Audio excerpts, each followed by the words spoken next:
Hello, everyone. Welcome to Create with Franz. We are so glad we are in this channel. And today we're going to talk about how to navigate grief, which sometimes is caused by loss, by chronic disease, by accidents, by trauma. There are loads of them, but our society is not really educated much about what grief really is. And a lot of people don't realize they can talk about it, especially men, I found that. So today we're going to talk about it with an expert, and this is a trauma-informed and well-being writer coach, which is also a grief and love coach, who's called Katy Parker, and she's coming all the way from England. So hello, England. Hello, Katy. Hello, all the way from England. Yeah, I miss England, but yeah, I don't miss the gloomy day in winter that are coming. So, You're in the South England, so it's not so bad. yeah, not In as the bad as South Coast. Scotland. No offense to my Scottish friends, but gosh, you go wind and darkness coming in December is terrible, and they can be gloomy and depressing. But that's another pain we're going to talk about. It's that real grief that makes you think like, wow, there is something going wrong with me. I don't know what that is.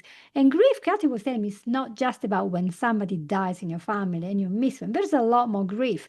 It could be anything. And because of her experience, she was able to then overcome, navigate, and even she got a blog. She's got is it Journey of Smiley, right? Correct? Is that your blog, right? Journeyofsmiley.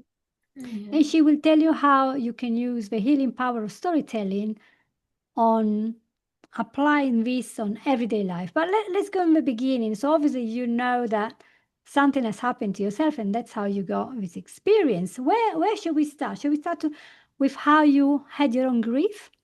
Yeah, probably. Because when I experienced my grief, I didn't know I was grieving. Because as you said, many times, people even don't actually know they're going through grief if the grief is not related to death. Because very often we think of grief as something that comes after when somebody dies. So yeah, I experienced this kind of grief as well. I lost my mom 13 years ago, and obviously I knew then that I was going through grief. But 5 years ago in 2020, and we all know what 2020 was like. Yeah, yeah, the lockdown and everything. Yeah, and just when it came to end, I had a very bad accident. I was hit by a car by a colleague of mine, and I hit my head and I was lying on the ground, unable to move. Because of lockdown, my husband worked at home, and it was only a few minutes away from our house where it happened. So there was a witness who called my husband, and the hospital ambulance came, and the police came and everything. And then, yeah, I ended up in the hospital with fractured vertebrae, three of them. And yeah, later on, when I was finally standing on my feet, trying to walk, I actually saw through a big window traffic and ambulance and everything, and it gave me flashbacks. So I experienced the flashbacks as well. And later on, 2 months after my accident, I was diagnosed as well with PTSD, post-traumatic stress disorder. But what I didn't know that I as well was going through grief, because when this accident happened, my whole life changed in a second, really. And so I lost my health, but as well as things like we don't really see living losses. So, like, for example, my future, because the expectations you have for yourself that you will be doing this and this, my health issues didn't allow me to further stay in my job. So I later on lost my job as well. The dreams of how my life should really look or so was not the same. Before that, I live in England, but I came from Slovakia originally. So I traveled the world, I moved countries several times. Nothing this was possible. So my life really changed totally. And I only did find out that I was actually grieving when 2 years ago my husband's mom passed away. And I was, from the time we did find out up to the time when she passed, my husband was going through this grief actually. And I really kind of observed him, what all this feeling going through. And I could really relate to this. Yes, that was this participatory grief, yeah. But not just kind of like from when I was grieving my mom, but as well, like I was thinking, that's the feelings he's going through that I feel now as well. But I was thinking, you know, as soon as I told this, I was like, oh no, no, like we kind of compare pain as well, because I was thinking, oh no, no, I cannot compare what happened to me to him losing a man, losing a person. I cannot compare surely this. How do I even dare? The time I had a psychologist who I kind of told this, my feelings, and she said to me, Katy, this is totally normal. You are grieving. And I was like, no, no, no, I'm not. Like, grief is when somebody dies. No, no, no. Grief is as well with really any loss. And you lost something, haven't you? And I was like, oh, wow, I have many things. So that's how I learned really that I was grieving. And so I can be grief with anything. And that's what then made me to found as well the Grief Stories project. That was on Mother's Day last year, so it's over a year old now, and people from all over the world sharing their stories. And I give really all the different kinds of losses and types of grief. So yeah. So tell me a little bit more. You have a place where people can share the story. So we're talking about storytelling here. So what is the purpose from a neuroscience point of view of telling your story? Isn't that like being staying in a victim state? Or is it helpful to maybe the more you talk about it, the more you realize, oh yeah, and I learned this, or I feel better, or I feel worse, I actually need help. What is the psychotherapy use of this when we talk about it? Yeah, so as I said, when this happened to me, I really didn't even know that I was grieving. And I was thinking, surely this doesn't happen to other people. Through this, actually, I did learn that there's so many more people, it's like, so many people going through this. And as well, many of them don't know they're grieving. And I think by telling our stories, we're just telling other people that they are not crazy, they're totally normal. Grief is what happens after any loss, and yet they are not alone. There are others as well. And really, because this grief is so disenfranchised, so ambiguous, all these losses, it really kind of gives space to those feelings of us, and yeah, just awareness as well about it, because many of us don't know that they're grieving. So, and as well, I think storytelling and story writing, or yeah, writing generally, and so it was a therapy for me when I was in hospital, because I was there in lockdown, as I said, in 2020. I could not have visitors. So one thing what I was thinking, okay, God, what am I going to do? And then I was like, I used to write before when I was still in Slovakia for kind of school newspaper magazines and local newspaper and so. And I was thinking what I could do is I could actually put all those feelings on paper. So I needed pen and paper. My husband brought this to left it at the reception. They got it for me, and really that's how I started to empty my head, really, because the writing can be a therapy for you.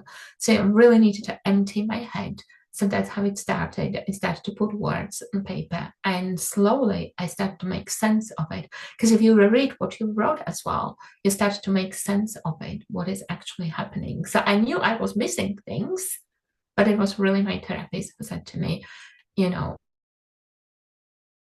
you actually really are grieving. So yeah, that was, and I already have before as well, before the grief stories, I had PTSD, my story project as well. That's as well why I did it, so that I didn't feel so alone. Because to be honest, I don't, like before that, I didn't know many people who would say, I have PTSD. And I was thinking that's only for veterans. We know it, that veterans coming back from war, and so that was really illness for veterans. I didn't know that trauma can happen to anyone, really. So this as well, sharing stories, that all the different people sharing their stories as well made me realize that, yeah, this can happen. Trauma doesn't discriminate. It can really happen to anyone, regardless of the culture or race or religion or whatever it is. And I'm not alone. So really this project is there for it. But you said from the neuroscience is really good. Like it's not really sticking in in the past or so, but as you write it, it makes so much clarity. Yeah, it's the clarity really, that it brings. And you go like, oh, I see. Perhaps this wrong with me, and perhaps this, or you as well write, when I write as well, how like just journaling, you as well can like, oh yeah, this is what was helping for me. And that's when I felt like this, and this was helpful for me. And so we learn as well. It really brings, I think, lots of clarity actually into your healings and how healing starts, because you need to empty it somewhere. It's better than suppress those. So yeah. Absolutely. Yes, suppressing is one thing that we do, with substances and trying to sleep as much as possible or avoiding relations or avoiding the trigger. If you had a car Mm, accident, we might not want to be in a car ever again, yeah. etc., etc. So avoidance is never useful. Maybe in the first week you avoid, but then you have to face this. For some, it's painful, but once we learn to accept and embrace the feelings and Mm, clarify, and what our brain seems to want is to put things in a box and mm, categorize and understand how we can feel and interpret this event. And culturally, it is possible that what happens that is traumatic in one country is not traumatic in another mm, country, and or in the same group of people, because your own mindset says, oh yeah, this is going to be painful, by the end I'm going to have this. For example, when you're giving birth to a baby, you're not going to say never again, because in the end, most times there is an alive bouncy baby, they'll give you happiness, so you go through the pain, but you have something. While if I go there and just stab you or pull a tooth without anything, this is a pain that can give you a big trauma, because you're like shocked, you're mm, stunned, you're worried, you go in fight or flight. Not saying that you cannot have trauma during birth, because I'm one that had PTSD from a mm, birth, traumatic birth. But normally speaking, when we understand the reason, or when we can make sense of it, we can put this in boxes, we can analyze it. So, okay, it's not the event, it's how I interpret this. What can I get? That is helpful for most of the people to move forward. And this is why I allow people this space where they can talk. If we do not do that, if we keep this trauma or grief inside and we don't do anything about it, what do you think that can happen to a person as a result? I did go through this, so I actually can tell you what really happened to me. So, because as I said, I lived in different countries. I went through my childhood through so many different traumas. So my dad was an alcoholic. My parents were divorced. I was abused as well. There was so much drama. My mom passed away, and all this, to be honest, I just stuffed inside me. I ran from one country to another, ignoring it, thinking, I am fine. I traveled the world around. I have a lovely husband. I have a lovely place to live. It's all fine. And an accident happened. And it's not about which one is your kind of most traumatic things about, but it's about that there was really the cherry on the top, where my psychologist explained to me it's almost like you have a wardrobe and you're putting clothes in, and you're so stuffed that it doesn't anymore, it just burst open. You cannot anymore close it, because yeah, there's so much in it. So that's what happened really. Like all my trauma just came out, and normally you would want to process it in a time, and a way how you want to do it.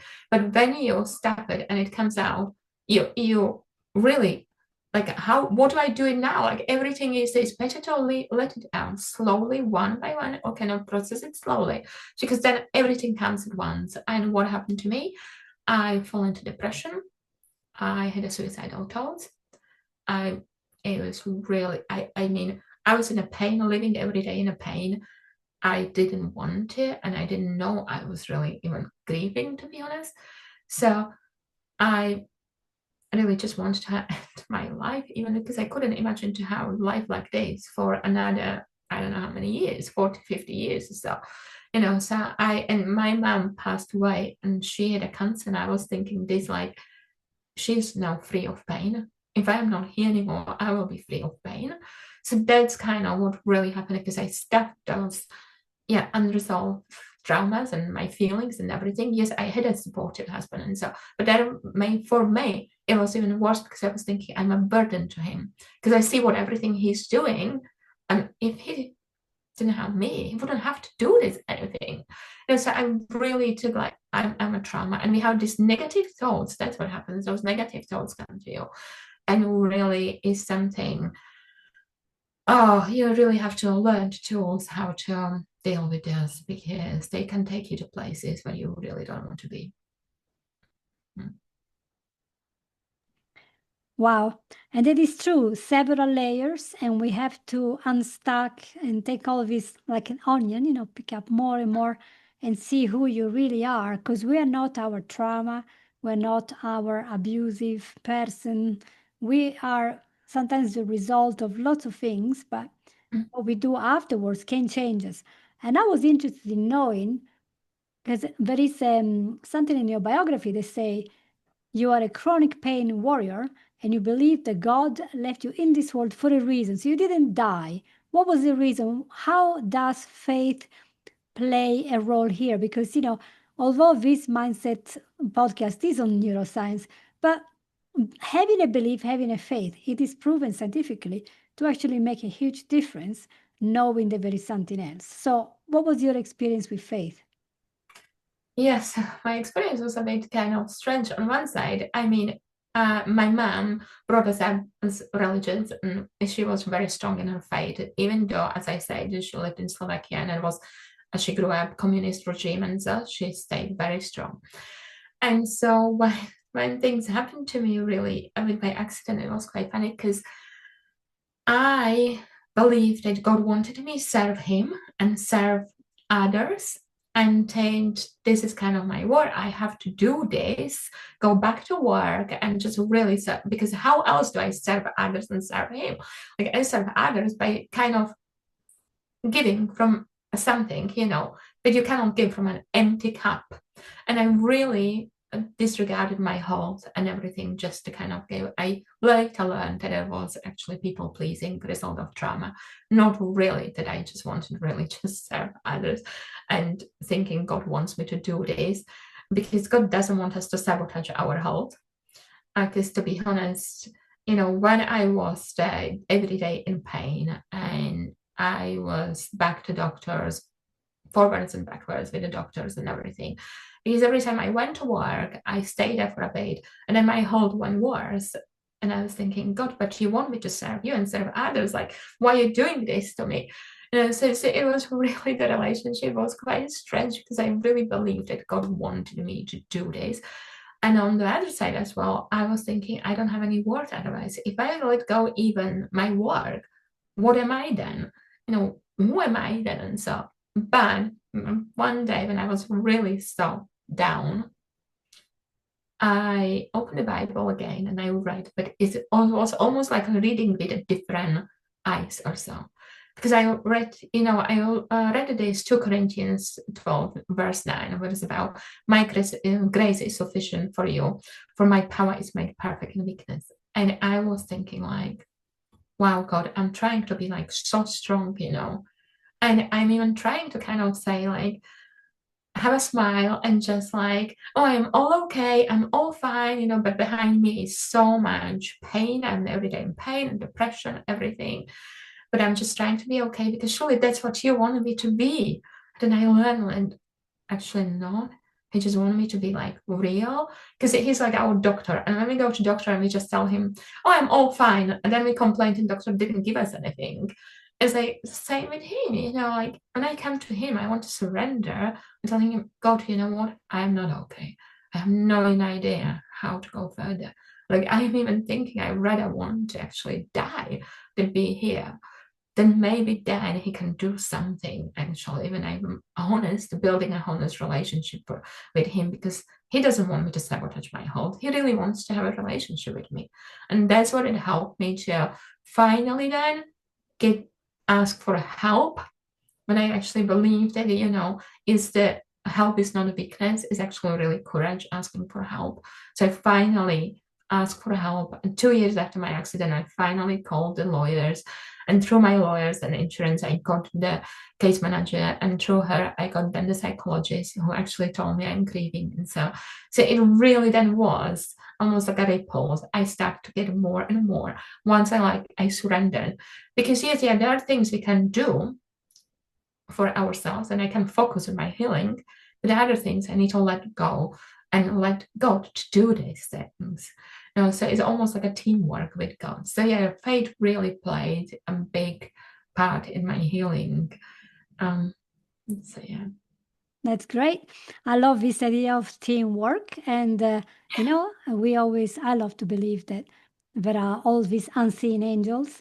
Some are sent straight from there, but some are just the people around us that might be inspired to do an act of service, give us a hug, maybe just listen to us, Yeah. encourage us to come out of a shell. Inspiration is a great thing. And, I know that there will be many people in this world today who are suffering from something. They don't even identify that as grief, but they Mhm. might have a suspicion after listening to this. Actually, maybe I have grief. And maybe it could be something that happened when you were tiny and it's haunting you 40 years later. You still, with this weight you're carrying every day, makes everything more difficult because the pain and trauma and grief, they are stored in our cells. We have memories of that. It doesn't Mhm. just go, we have to process it. And so, what would be the first tip we can give to a person who is in the process of admitting, yeah, we have an issue here? What would you do first? So yeah, so the first thing is really acknowledge it because you need to, if you don't know what you're going through, it's hard to heal, to be honest, and I think. So really just for me as a Christian, I'll surrender to God and acknowledge that yes, yeah, I do have a problem. And yeah, then it was really my psychologist who helped me to name it and so look at the stages of grief as well. We know grief is not in stages, but those stages and those feelings that actually help me to realize that the feelings I have are just normal parts of grief, really. So, and then I really, as I said, it's okay to not be okay, and it's okay to ask for help. It's okay to ask for help because just as much as it's okay not to be okay, it's okay to be okay as well. Because sometimes we think we just need to be the prisoners of pain because that's our connection to our loved ones or to whatever we miss or so. But actually, it's not a pain, but it's really what you do with this. So you can actually move forward with your grief whilst you honored whatever you lost, but you can actually move forward with this.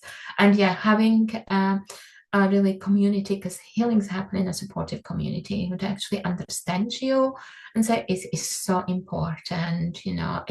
That's why we have the grief stories as well. That's why we're building a community where we support each other. And so it's really, there are support groups or you can join them in our grief stories. And yeah, I think that's really helped me. And then gratitude as well, but don't confuse it with toxic positivity because it's something that you have to feel, not force. So yeah, so even if you say today, perhaps you cannot think perhaps of anything to be grateful for. Maybe you said today thank you to somebody, or maybe you said, just thank you for the meal or so. That's already gratitude. So you might think you are, yeah, I cannot find anything really to be grateful for. But actually, if you really think so, there are glimpses in the day when you perhaps were grateful really for something. You're just maybe not even aware of it. So really just those simple steps. I would say really just simple things. And writing, as I said, yeah, just sit down and write how you feel. Because sometimes it's so hard to even admit how we feel and be honest with ourselves because we were always this mask to pretend that we are all fine. So just really, and then do something with it. Just go out, perhaps speak to God even, and yeah, just those simple steps. I learned when as a chronic pain actually warrior as well. Um, my doctor gave me like do 3 things a day, and that's enough. And I was like, okay, then I just made a bed. It helps me not just with my physical health, mental health as well. If I just go for a walk for 10, 20 minutes, it helps me get bored again. physical and mental health are so connected. So really just do those simple things help you as well. Great. These are great tips, and sometimes they're overlooked because we think Mhm. it's so simple. Yes, Yeah. it's simple And and reading, actually it yeah. works. Yeah, and reading Bible helped me as well, but as I said, almost like it opened my eyes. I could see it with like almost different eyes, what is written in it. And then just find as well people who perhaps you can talk about those things as well, what is in the Bible and if you understand it right, because my God, I had many people who would say to me, that, oh, your faith should be real. Like, is your faith not strong then if you have mental health problems or so? And don't go there. Like, honestly, they're not the right people for you. Find your right people who acknowledge what you're actually going through. Because, when we have an injury, perhaps you break your arm or whatever, or have a cold or so, Christian don't say to you like, oh, you don't have a strong faith then because how could you get ill? Well, guess what? PTSD is just a illness of brain. So no, it's the same. But many times we see this mental health injury is so different to physical. So I say find your people who are there to support you. Amazing. I think it's amazing. And let's remind the listeners that finding new people also applies to the virtual world where we spend so much time, those devices, those forums where people get attacked, and there are so many polarized versions of everything, and everyone seems to be jumping at each other's throat.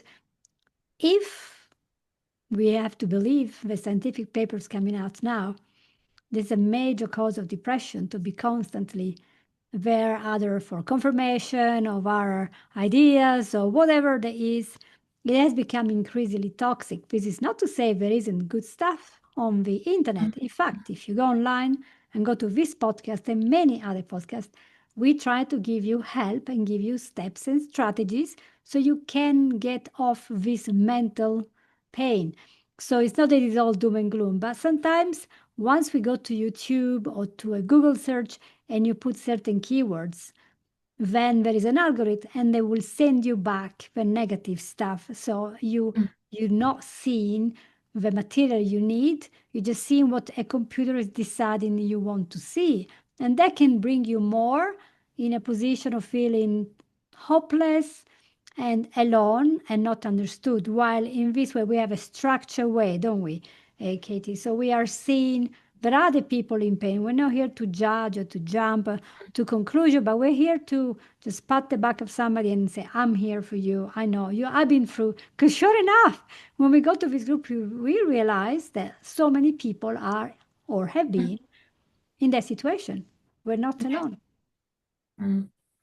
Yeah, Thanks. and sometimes you don't even know what other people are going through. So that's why I just say just be kind because you never know what other people are going through. Yeah, and as you say, just don't judge yourself. That helped me enormously. My psychologist just kind of listened to me without judging me, and and how many times we judge ourselves. So yeah, we just kind of have to really don't judge your feelings. And that's Yeah. just feel your feelings and feel it all because no feelings is really final. This will pass as well. But yeah, just feel it, and don't ignore it. Don't run away. That's And what I'd say. everyone has a different way of dealing with grief. For Mm, example, recently in the news, and we're recording this in October, or will be out in November, there was the assassination of a high profile debate person, Charlie Kirk. And now everyone, after all the big shock of his death and jumping on one another as usual, they're now criticizing Erica, the wife, widow, mm, for how she's stepped up and, hey, everyone deals with grief in their own way. The fact that she is an angry wife who's become a widow when she didn't want to become a widow, and now mm, she cannot take action. Would it be better for her to spend the entire day on drugs or in a mm, bar getting drunk? Would it be mm, better if she started to abuse her kids because she's angry? Would it be better if she cries for the entire day? After a week or two of crying, you're going to have to do something. Your life continues. You have to deal with this grief. And the way we deal with it publicly may be one thing. And then in private, we have our own way of paying homage or honor the person who we lost, or maybe mm. honor what we have lost. For example, a Yeah. person might have become disabled. blind or something. They had to mm, grieve in their own way. Maybe they put up a very happy face in front of you, but deep inside they are still grieving their loss because we're humans. mm. We're always looking for what we lost, and it's just normal. Yeah. So let us be kind and not judgmental towards those who are pain, because the fact that for us it was an easy pain, that doesn't mean it's going to be easy for the other people, Mm, mm. isn't it? So, Yeah. well, thank you, Katie. It's been a great conversation, and hopefully many people will be going to the links that I will be putting in the description, and maybe join the community and see. And maybe you have books and things to talk about. It's a blog. You have a free resource called the 7 Keys to Self-Healing, a Trauma Survivor Guide. So you can get all this stuff, you guys, and please make sure you share this episode with some of your friends who might be in need of a little bit of passing the back and a listening ear. So thank you so much, Katie, for being here with us. Yeah, I share my story as well in my book that I covered on the Rising About. So yeah, you can find this as There we well, go. the link. So yeah, and as you said as well, in the 7 Keys to Self-Healing, a Trauma Survivor's Guide as well. So yeah, and thank you so much for having me here. My Yeah. pleasure. And hopefully, this will be a pleasure and some relief for all of you. So make sure you get these likes and subscribing for more episodes talking about how we can create the life that we want using mindsets, using our faith, using strategies. Sometimes they're very simple, but they actually work. So see you all next week. Bye bye. Yeah.